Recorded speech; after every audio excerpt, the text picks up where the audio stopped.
Good morning students. मैं आपको पढ़ाई थी आपकी जो बुक है वितान, उसका जो चैप्टर है आलो आंधारी, जिनकी लेखिका है बेबी हालदार। तो जो ये चैप्टर है बेबी हालदार के जीवन पर से ही संबंधित है। तो आइए आज हम अपना चैप्टर फिर से कंटिन्यू करते हैं। बस स्टूडेंट, जो आप अपना वीडियो ऑन करें तो आप पेज नंबर 25 निकाल लीजिएगा, सेकेंड पैराग्राफ। कुछ दिनों बाद एक दिन हठात उन्होंने पूछा, अच्छा बेबी ये तो बताओ कि यहाँ से जाकर तुम क्या करती हो।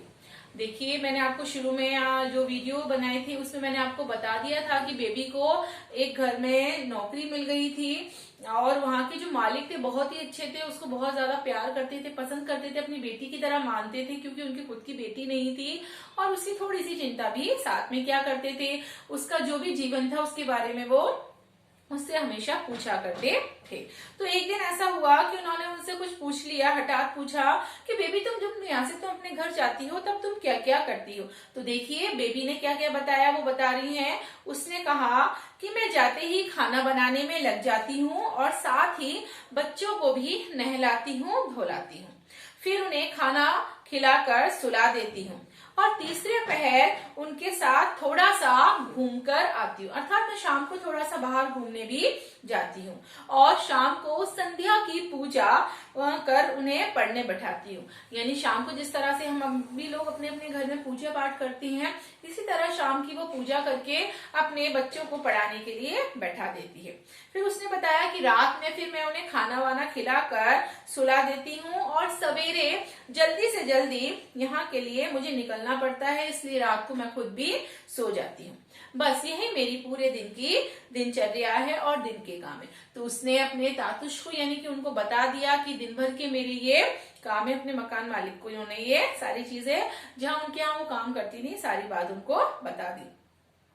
वह बोले, अच्छा फिर जो तुम और काम ढूंढ रही हो तो उसके लिए तुम्हें समय कहाँ से मिलेगा। उन्होंने उससे पूछा कि तुमने मुझसे कहा है ना कि भाई कहीं और भी कोई काम हो तो आप मुझे बता देना, तो फिर तुम जो काम ढूंढ रही हो वो काम कैसे करोगी। मैंने तुम्हारी दिनचर्या सुन ली।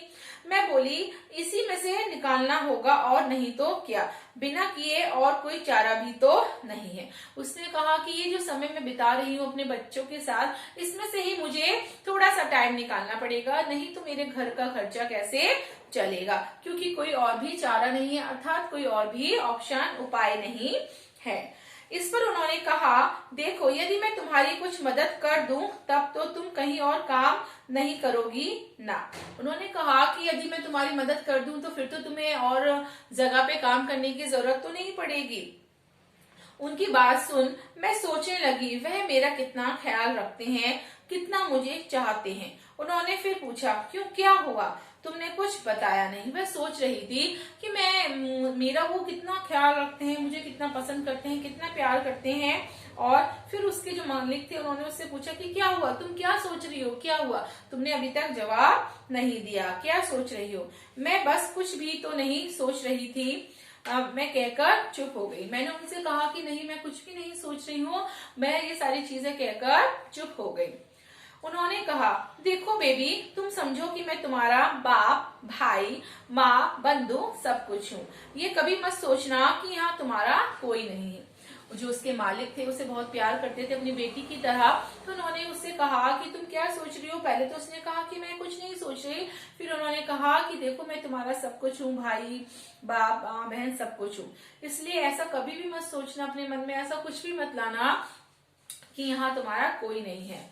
तुम अपनी सारी बातें मुझे साफ साफ बता सकती हो, मुझे बिल्कुल भी बुरा नहीं लगेगा। उसने कहा कि तुम सारी बातें मुझे साफ साफ आके बोल सकती हो, तुम्हें जो भी परेशानी है, जो भी समस्याएं हैं, वो सारी चीजें तुम मुझे आकर कह सकती हो, है ना। ऐसा नहीं है कि मैं सुनूंगा तो परेशान होऊंगा, मुझे बिल्कुल भी बुरा नहीं लगेगा। थोड़ा रुककर उन्होंने फिर कहा, देखो मेरे बच्चे मुझे तातुश कहते हैं, तुम भी मुझे वही कहकर बुला सकती हो।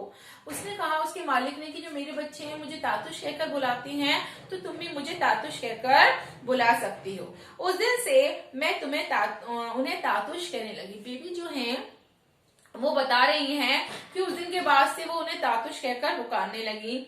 मैं तातुश कहकर उन्हें बुलाती तो वे बहुत ही खुश होते और कहते, तुम मेरी लड़की जैसी हो। जब उनको वो तातुश कहकर बुलाती थी तो उनके जो मालिक थे उन्हें बहुत अच्छा लगता था, बहुत लगता था कि हाँ कोई मुझे आज तातुश कह रहा है, क्योंकि उन्हें एक बेटी की कमी थी जो कि पूरी हो गई थी और बहुत ज्यादा वो खुश होती। तुम मेरी लड़की जैसी हो, इस घर की लड़की हो। वो कह रहे थे कि तुम मेरी लड़की जैसे हो, तुम ये मान के चलो तुम इस घर की लड़की हो। कभी तुम ये मत सोचना कि तुम पराई हो, वहां कोई भी मेरे साथ पराई जैसा व्यवहार नहीं करता। और वो उसको समझा रहे थे कि तुम्हारे मन में ऐसा कोई भावना नहीं आनी चाहिए, तुम ऐसा कभी मत सोचना कि तुम इस घर की लड़की नहीं हो। और वो बता भी रही है कि मेरे साथ वहां पर कोई भी परायों जैसा व्यवहार नहीं किया जा सकता था। मतलब सब मुझे बहुत ही प्यार करते थे, सब मुझे बहुत ही अपना मानते थे। तातुश के 3 लड़के थे। उस समय तक मैंने एक को ही देखा था। जो बेबी है अब उनके बारे में बता रही है, अपने मालिक के बारे में, जिनको वो तातुश कहकर बुलाया करती थी, कि उनके जो थे 3 लड़के थे और उन्होंने सिर्फ एक ही लड़के को देखा था।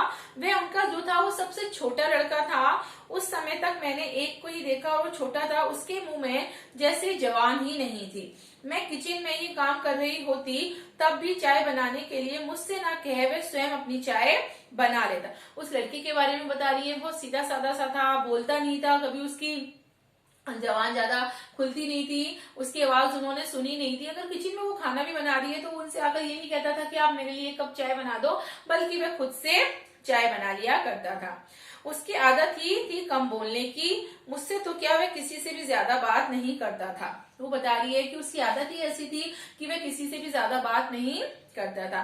तातुश ने एक दिन बताया कि उनका बड़ा लड़का आ रहा है। उन्होंने कहा, मेरा बड़ा लड़का माने तुम्हारा भाई। तातुश ने उनको बताया कि उनका बड़ा लड़का आ रहा है, यानी कि तुम्हारा बड़ा भाई आ रहा है। तातुश की इस तरह की बातें सुन मुझे बहुत अच्छा लगता। मैं सोचती कि सचमुच में वह मुझे बहुत चाहते हैं। जब वो इस तरह की बातें उनसे करते थे घर परिवार की, तो बेबी को बहुत अच्छा लगता था, बहुत सुकून मिलता था, बहुत ही सुख मिलता था। और वो समझ गई कि वो उसे बहुत ही चाहते हैं। 1 दिन बाद मैं सवेरे काम कर रही थी तो तातुश ने बुलाकर कहा, बेबी तुमने क्या घर बदल लिया है? मैंने हाँ कहा तो वे बोले, तुमने घर बदला और मुझे बताया तक नहीं। उसने कहा, उनसे पूछा कि तुमने अपने किराए का घर बदल लिया है, जहाँ तुम रहती थी अब चेंज कर लिया है? तो उन्होंने कहा कि हाँ मैंने किराए का जो घर है उसको बदल लिया है, चेंज कर लिया है। तो उसने कहा, आपने मुझे बताया भी नहीं। मुझे चुप देख उन्होंने कहा, ये तुमने ठीक नहीं किया बेबी, मैंने सोचा सचमुच ही मुझसे भूल हुई, एक बार बताना तो चाहिए था। अब जाहिर सी बात है, जिसको हम अपना समझते हैं, अपनों की तरह उसके साथ व्यवहार करते हैं, प्यार सम्मान देते हैं, और वो कोई हमसे कोई बात छुपाए तो थोड़ा सा बुरा तो हमें लगता है। तो उनको थोड़ा सा बुरा लगा, तो बेबी ने सोचा कि हाँ ये सही कह रहे हैं, मेरे से गलती हो गई, अगर मैंने घर चेंज किया था तो मुझे शायद ये बात उनको बतानी चाहिए थी। मेरे बताने से उन्हें दुख हुआ ये तो मालूम पड़ गया, लेकिन ये समझ में नहीं आया कि उन्हें पता कैसे चला। वो कह रही है कि मैंने अगर उनको ये नहीं बताया कि मैंने घर चेंज किया, ये बात तो थोड़ी सी दुखद है, लेकिन उनको पता कैसे चला? स्वयं उन्होंने ये कहकर बात साफ कर दी कि सुनील ने उन्हें बताया था। फिर उन्होंने बता दिया कि मुझे सुनील ने बताया था, जिसने उसको काम दिलाया था, उसी ने उनको आकर बताया कि उसने बेबी ने घर जो है वो बदल लिया है, अर्थात चेंज कर लिया है। मैं अभी सोच ही रही थी कि सुनील को कहां से पता चला होगा। तातुश ने फिर कहा, सुनील तुमसे मिलने तुम्हारे पुराने घर गया था, वहां तुम्हें ना देख उसने आसपास के लोगों से पूछा तो पता चला कि तुम कहीं और रह रही हो। वो बता रही कि तुम्हारे घर मिलने गया था और जो तुम नहीं मिली तो उसने पड़ोस से पूछ लिया। तातुश ने आगे बताया कि सवेरे वह दूध लेने गए थे, वहां उनको सुनील मिला था। उन्हें देखकर सुनील ने पूछा, बेबी क्या आपके यहाँ काम नहीं करती? तातुश ने के पूछने पर भी वे ऐसा क्यों सोच रहा है ना? तो उन्होंने उससे कहा कि क्या बेबी आजकल आपके यहाँ पे काम नहीं कर रही? सुनील ने उसके तातुश से पूछा। तो तातुश के पूछने पर कि वह ऐसा क्यों सोच रहा है, तातुश ने कहा कि आप ऐसा क्यों सोच रहे हो, ऐसा क्यों बोल रहे हो कि वह मेरे यहाँ पे काम नहीं कर रही है? सुनील ने कहा था, बेबी अब वहां नहीं रहती जहां पहले रहती थी। उसने उनको बताया कि जो बेबी है वो वहां नहीं रहती थी जहां अब रहा करती थी, इसलिए मैंने सोचा कि शायद उसने घर बदल लिया होगा, तो शायद उसने काम भी बदल लिया हो, अर्थात उसका काम भी चेंज हो गया हो। उसने कहा, शायद आपके पास नहीं। तातुश मुझसे बोले, सुनील नहीं बताता तो मुझे कुछ पता ही नहीं चलता। वो कह रहे हैं कि अगर सुनील से मुझे पता नहीं चलता कि तुमने घर चेंज कर लिया है तो मुझे भी शायद पता नहीं चलता। मुझे सुनकर बहुत ही बुरा लगा और तुमने मुझे बताया भी नहीं। उसके तातुश ने उससे कहा, मुझे सुनकर बहुत बुरा लगा। मैंने सोचा सचमुच मुझसे अन्याय हुआ। वह थोड़ी देर मेरे चेहरे की ओर देखते रहे, फिर पूछा, अभी जब मैंने तुम्हें बुलाया तो तुम क्या कर रही थी? मैं बोली, मैं ऊपर डस्टिंग कर रही थी। वह बोले, तो जाओ अपना काम करो। उसने कहा, जब मैंने आपको बात करने के लिए बुलाया था तो तुम उस समय क्या कर रही थी? मतलब वो ऐसे नॉर्मली उससे पूछ रहे थे प्यार से। तो उसने कहा कि मैं ऊपर के कमरों में झाड़ पोंछ कर रही थी, अर्थात सफाई कर रही थी, डस्टिंग कर रही थी। उन्होंने कहा, ठीक है, अब तुम जाओ, जो भी तुम काम कर रही थी वो काम तुम कर लो। मैं डस्टिंग करने फिर वापस से ऊपर चली गई। बेबी बता रही है, वहां एक कमरे में 3 अलमारियां किताबों से भरी थी। वहां पे जो एक कमरा था ऊपर, उसमें 3 अलमारियां बता रही है वो जो किताबों से भरी थी। उन्हें देखकर हमेशा मेरे मन में ये बात उठती कि उन्हें कौन पढ़ता होगा। उनमें बांग्ला की भी काफी सारी किताबें भी थी और कभी कभी मैं 1-2 किताबें खोलकर भी देखती। जब हमारी जो इच्छा होती है पढ़ने की, वो कई बार अधूरी रह जाती है बच्चों। तो कहीं ना कहीं हमें जब किताबें दिखती है तो हम सोचते हैं कि लाओ उनको खोलकर देखें इसमें क्या है। तो जो बेबी है वो यही बताने की कोशिश कर रही है, कह रही है कि मुझे ऐसा लगता कि यार ये किताबों को मैं पढूं। तो वो सोच रही कि जो किताबें वहां रखी हुई थी तो मैं इन किताबों को खोलकर कभी कभी देखती, जो कि बांग्ला भाषा में भी थी। एक दिन मैं उसी कमरे में डस्टिंग कर रही हूँ। बेबी आगे बता रही है कि एक दिन मैं उसी कमरे में डस्टिंग कर रही थी कि तातुश जो है वो वहां पहुंच गए। उन्होंने देखा कि मैं बांग्ला की कोई किताब उलट पलट रही हूँ। उस दिन उन्होंने मुझसे कुछ नहीं कहा। अगले दिन जब मैं सवेरे काम पर आई और चाय बनाकर उन्हें देने गई तो उन्होंने पूछा कि तुम कुछ पढ़ना लिखना जानती हो? सुनकर मैं मन महसूस कर रह गई और एक ऊपरी हंसी हंसकर जाने लगी। एक दिन तातुश ने उनको देख लिया, कहा कि भाई 2 किताबें उलट पलट कर देख रही थी। तो उन्होंने उससे अगले दिन उससे प्रश्न पूछा कि क्या तुम पढ़ना लिखना जानती हो? तो उसने उनका कोई जवाब नहीं दिया, बल्कि थोड़ा सा ऊपरी हंसी उसने हंस दी। उन्होंने फिर पूछा, क्या बिल्कुल नहीं जानती? मैं बोली, झूठ क्यों कहूं कि एकदम नहीं जानती, लेकिन वह जानना नहीं के बराबर ही है। तब उन्होंने पूछा, फिर भी कहाँ तक पढ़ी हो? मैं बोली, 6ठी 7वीं तक। उतनी पढ़ाई किस काम की? मुझे लगा मेरी बात सुन तातुश कुछ सोचने लगे। उस दिन उन्होंने फिर कुछ और नहीं कहा। यानी कि जब उसने जवाब नहीं दिया तो तातुश उससे बार बार पूछने लगे और कहने लगे कि क्या तुम पढ़ना लिखना नहीं जानती हो? क्या तुम्हें बिल्कुल भी पढ़ना लिखना नहीं आता है ना? तो फिर उसने सोचा कि मुझे थोड़ा बहुत तो पढ़ना लिखना आता है। वो 7वीं क्लास तक पढ़ी हुई थी, जैसा कि मैंने आपको शुरू में बताया था बच्चों। तो उसने कहा कि फिर मैं झूठ क्यों बोलूं, मैं हाँ बोल देती हूँ कि मैं थोड़ा बहुत तो पढ़ना लिखना जानती हूँ, लेकिन इतना कम पढ़ा लिखा होना 6ठी 7वीं शायद किसी काम नहीं आता है। तो मेरी बात सुन तातुश कुछ सोचने लगे। फिर उन्होंने बाद में उससे कुछ नहीं कहा और वो सोच विचार में चले गए। देखिए आगे बेबी कहती है कि अगले दिन मैं आई तो मुझे देखकर वह हंसने लगे।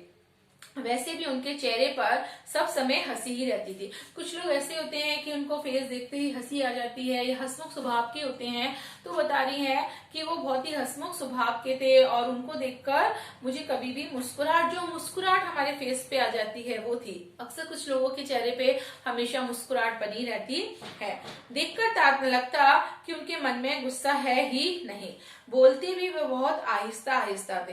वो कह रही है उनको देखकर ऐसा लगता था कि वो कभी भी किसी से नाराज नहीं होते हैं, किसी को कभी भी भला बुरा नहीं कहते हैं और वो बहुत ही प्यार से और आहिस्ता आहिस्ता मेरे से बात किया करते थे। उन्हें देख मुझे श्री रामकृष्ण याद आ जाते थे। मैं उनसे बातें करने लगती तो फिर वहां से उठने की मेरी इच्छा नहीं होती और एक बार बातें शुरू हुई नहीं कि वह इधर उधर की ना जाने कितनी बातें मुझे बताने लगते। मैं तातुश के पास खड़ी यही सब सोच रही थी कि हठात वह बोले, अच्छा बेबी तुम्हें किसी लेखक का नाम याद है। अर्थात वो अपनी थोड़ी सी सोच में चली गई, बताने लगी, कह रही है कि उसको रामकृष्ण जो थे वो याद आ जाते थे, मैं उनसे बात करने लग जाती थी, और जब उनसे मैं बात करती थी तो मुझे बहुत ही खुशी मिलती थी, बहुत अच्छा लगता था, है ना, कि वो इतने अच्छे थे। जैसे कई बार हमारे से कोई व्यक्ति होता है, उससे हम बात करना पसंद करते हैं और वो भी हमसे पसंद करता है बात करना, तो कई बार बहुत सारी बातें वो इधर उधर की उसे बताने लगती, उनसे बात करने लगती। मैं तातुश के पास एक दिन खड़ी होकर वो बता रही है कि मैं सोच रही थी कि वह बोले कि बेबी तुम्हें किसी लेखक का नाम याद है क्या, तुम किसी लेखक के बारे में जानती हो। तो उसने कहा, मैं उनकी ओर देखकर पहले से तो मैं हंसी और झट से मैं बोली कि हाँ मैं जानती हूँ, जैसे कि मैं रविन्द्रनाथ टैगोर को जानती हूँ, ठाकुर जी को जानती हूँ, काजी नजरुल इस्लाम, शरद चंद्र, सत्यनाथ दत्त, सुकुमार राय, है ना।